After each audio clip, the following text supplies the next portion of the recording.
So I was just scrolling through Instagram as one does, and then my favorite type of ad popped up. A Temu ad. And since China and glorious old Mark Zuckerberg is always watching, I get targeted ads. And for this one, I was surprised. It is a bicycle ad, as you may expect, because, you know, I fix bikes. And typically I scroll away from these ads just as most sane people do, but this time I decided to watch. And now let's both indulge in the Temu bicycle ad watching. Hey man, why are you so slow? Huh? Damn it. Keep up, man. Now I'll give it to them. They first start off with a relatively simple approach that every cyclist has gone through, yelling at other cyclists in the cycling lane to get out of the way. Now the voice does sound kind of AI generated, which is okay. I just think it's foreigners learning or speaking English, but it's fine. Or it's just voiced over, because wind and cycling and videography doesn't really go together. Anyways, let's move on. Oh, come on. Get yourself an e-bike, alright? Bro, what's an e-bike? Firstly, you gotta appreciate the 2010s meme sound effects. Tire screeching and all that doesn't necessarily come from a bike, but it's okay. You need it for dramatization. You know what else you need for dramatization? A completely clueless guy on a bike. Nowadays, I believe kids know more about e-bikes than actual bicycles, with the amount of people just riding e-bikes rather than real bicycles. So they kind of lost me at that part. But anyways, you guys better buckle up, because if you're a bike mechanic, it just gets worse from here. Well, it has great shock absorbers, it's waterproof. That right there, that's what got me. That right there is what got me. I don't understand why you would need to advertise that an e-bike is waterproof.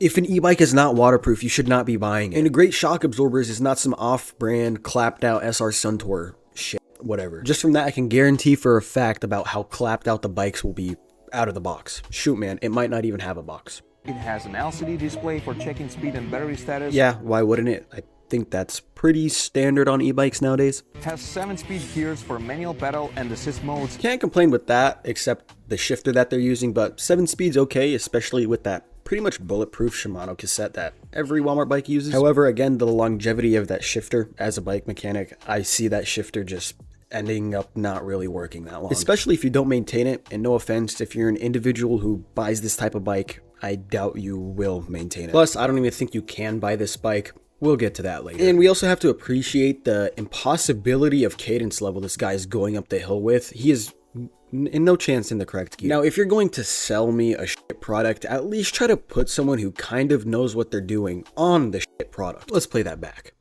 And in fully electric mode, it can go up to 80 miles. Now, that's probably one of the parts of this ads that's okay. If this is true, typically bicycles or e-bikes, they come with a 40 to 60 mile range, and 80 miles is quite over the top from what I've seen. So if that's true, I can't complain about that. That's solid. But again, with the build quality of the bike and how it may last, I doubt that's true, and it'll probably shred through the battery quicker than you could say. Oh, come on. 48 volts, 20 ampere hour battery that takes 8 to 9 hours to charge. Look at that marketing right there.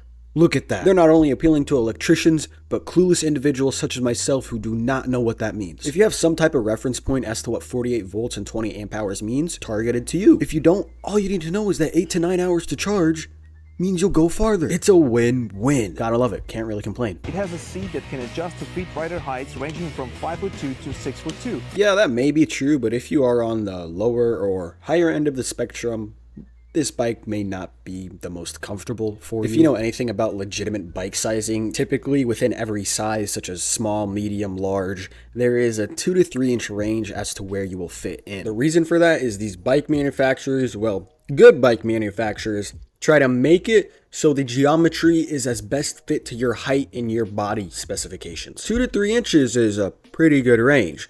A foot, that's not really gonna happen. I know that it's a cruiser bike and all, but still, you might be reaching a little bit if you're 5'2", and if you're 6'1", you might be a little bit scrunched up on the bike. But again, if you are fooled into buying this bike, I really do not think that matters to you at all. So, doesn't really matter. It's all good. And fat 26-inch tires that can tackle off-road terrain. Click this video to get yours now.